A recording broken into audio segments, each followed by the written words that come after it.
في قرية صغيرة عاش فتى يدعى مجتهد، كان معروفا بين الجميع بحبه للتجربة والسعي وراء أحلامه، لكن كثيرين حوله كانوا يسخرون منه قائلين: كل هذا الجهد ولن تصل إلى شيء.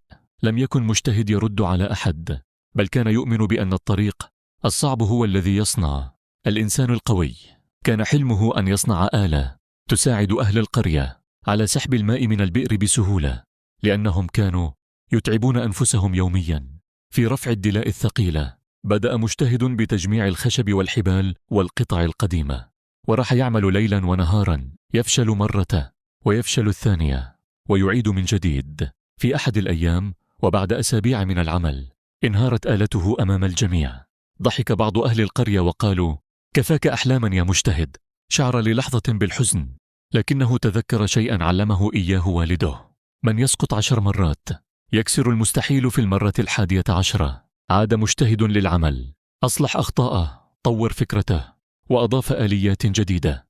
وبعد فترة من العمل الصامت المتواصل نجح. اجتمع أهل القرية حوله وهم مذهولون من اختراعه الجديد الذي سهل على الجميع. سحب الماء دون عناء.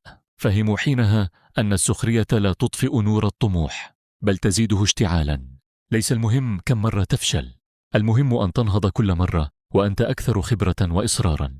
فالنجاح لا يأتي لمن ينتظر، بل لمن يجاهد ويثابر مثل مجتهد.